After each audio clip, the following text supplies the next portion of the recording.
और चलिए आपको लखनऊ अग्निकांड पर एक रिपोर्ट दिखाते हैं। सवाल यह है कि क्या 20 साल की उम्र मरने की होती है?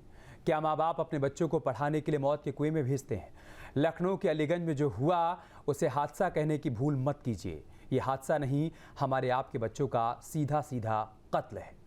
दिल्ली की भयावह घटना से कोई सबक नहीं लिया गया और स्थानीय प्रशासन की नाक के नीचे एक और कब्रगाह तैयार कर दी गई। 15 लाशें अपनी आंखों से देखकर सूबे के डिप्टी सीएम तक रो पड़े। आखिर इन मासूमों की सांसें छीनने वाला वो अंधा सिस्टम कब बेनकाब होगा, ये सवाल बरकरार है। अपने भविष्य का सॉफ्टवेयर डिजाइन कर रहे थे, लेकिन उन्हें क्या पता था कि कोई और उनकी मौत का ब्लूप्रिंट तैयार कर चुका है। दोपहर को अचानक आग भड़की और कुछ ही मिनटों में ये इमारत कब्रगाह बन गई। ठीक सामने से देखिए, ठीक सामने से आपको पूरा कॉम्प्लेक्स दिखाते हैं किस तरह से ये पूरा कॉम्प्लेक्स जो है वो धीरे धीरे आग की चपेट में आ गया और जो बच्चे थे वो ऊपर से कूद गए। ये जो तस्वीर हम आपको दिखा रहे हैं उसके जरिए समझाने की कोशिश करते हैं। देखिए अलीगंज, अच्छा ये नीचे कोई शॉप थी, कोई क्लिनिक था, पेट क्लिनिक था और इसके ठीक ऊपर कोई इंस्टीट्यूट था जहाँ पर ये पूरी घटना हुई। तो आप अभी जो विषय है वो सबसे महत्वपूर्ण ये है कि जो फायर ब्रिगेड के दमकल के कर्मी हैं वो वहाँ पर देखने की कोशिश कर रहे हैं कि आखिर जो आग है उसे शुरुआती दौर में बुझाया जाए। बुझाकर दिल्ली में हुई, उसके बाद भी इस तरह के हादसे अगर हो रहे हैं राजधानी लखनऊ में, हो रहे हैं इस तरह के हादसे हो रहे हैं, वो इस बात के संकेत दे रहे हैं कि आखिर जो है वो कैसे इस तरह की घटनाएं हो रही हैं। क्या जो अफसर जिनके ऊपर जिम्मेदारी है वो मतलब बिल्कुल उनके अंदर कोई इमोशन नहीं है, उनके अंदर सिस्टम में काम करने की कोई ललक नहीं है। करप्शन इस कदर हावी हो गया है। किस तरह की इमारत 3 साइड से पैक है, कॉमर्शियल गतिविधि चल रही है, कोई फायर एग्जिट नहीं है। तो मुझे लगता है कि ये सिस्टम मर चुका है और ये जो तस्वीर है हम लोग इसको देख रहे हैं। तो अब जब इस तरह की घटनाएं होंगी फिर एक बार नए आदेश होंगे, नई तरह से जो है वो तस्वीरें आएंगी, बड़े बड़े अफसर फील्ड में उतरेंगे और फायर फाइटिंग सिस्टम चेक करेंगे, तस्वीरें खिंचाएंगे, वीडियो हम लोगों को भेजेंगे। मैं उन सभी परिजनों के प्रति जिन्होंने अपने परिवार के उन नौजवानों को खोया है, उनके प्रति मैं अपनी संवेदना व्यक्त करता हूं।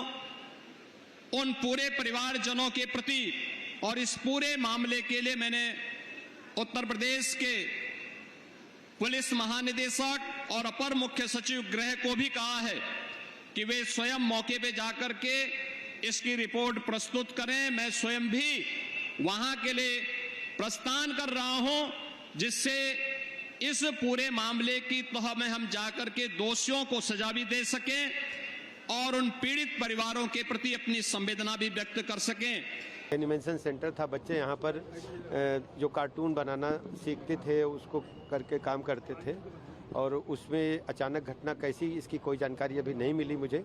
लेकिन आग भड़की तो बच्चे एक तरफ भागे पीछे की तरफ और वहीं ऐसा धुआं गया कि बच्चे बच नहीं पाए। अभी एग्जैक्ट आंकड़ा आपको मिलेगा, लेकिन 11-12 तो मैंने आंखों से देखा, 14 में देखा होगा आपने। किस तरह दीवार तोड़ करके अंदर गए, रास्ता कोई नहीं था, उस रास्ते में धुआं था तो दीवार तोड़ करके अंदर गए, वहाँ में था।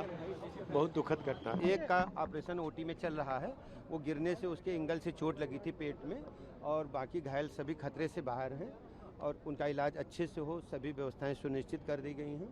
और जो बच्चे हताहत हुए हैं उनका अभी रात में ही एक टीम बना करके पोस्टमार्टम की व्यवस्था की गई है।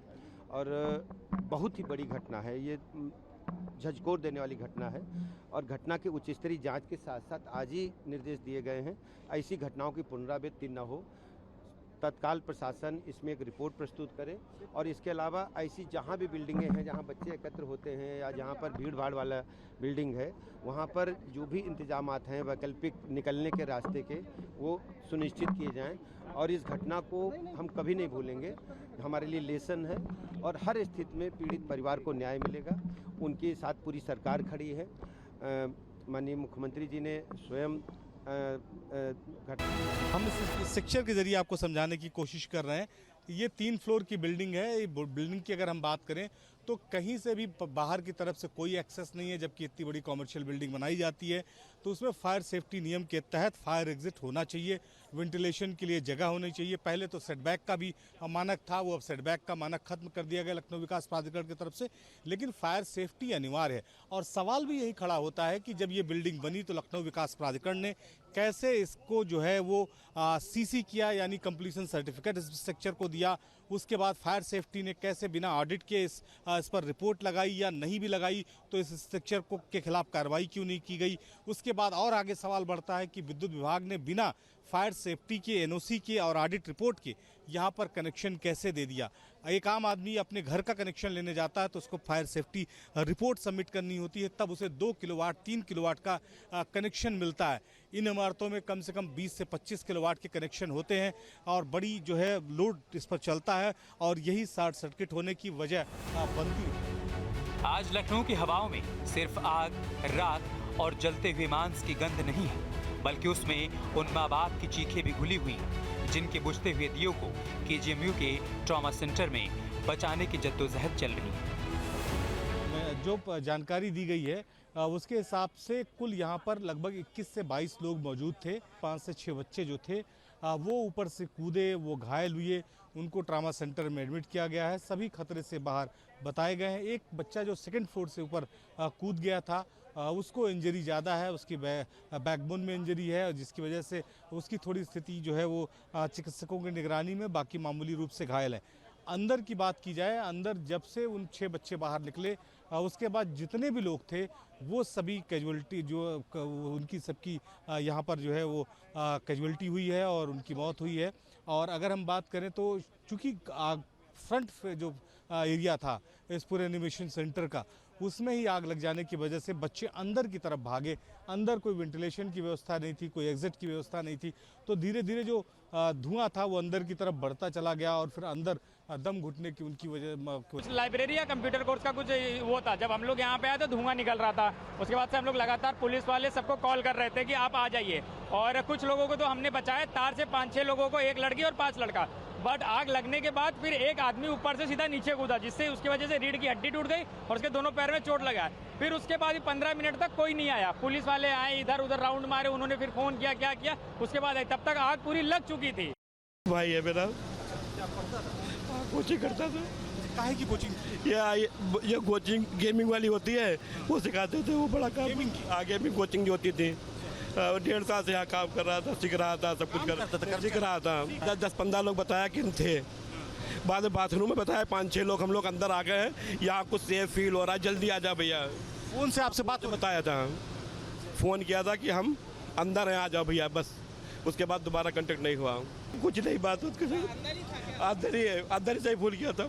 ये फायर इंसिडेंस हुआ है अलीगंज में, और जितना हम लोग बचा सकते हैं उनको बचाएंगे, पर जो ऑलरेडी ख़त्म हो गए उनकी पंचनामा करके ऑटोप्सी करानी जरूरी है। ये इस करंट स्थिति है। अभी सब शुरू हो गया है, पंचनामा हो चुका है। पंचनामा शुरू एक एक करके जो एक्सपायर कर गए हैं उनका पंचनामा करके ऑटोप्सीज हो रही हैं, और जो ठीक कर सकते हैं उसमें हम लोग का पूरा कंसंट्रेशन। इन्होंने अपने बच्चों को अपने खून पसीने की कमाई के साथ पाल पोस कर बड़ा किया, उन्हें इस तरह के इंस्टीट्यूट में भेजा कि अपना भविष्य बढ़ा सके, अपने भविष्य को उज्जवल कर सकें, उनके बुढ़ापे की लाठी का सहारा बन सकें।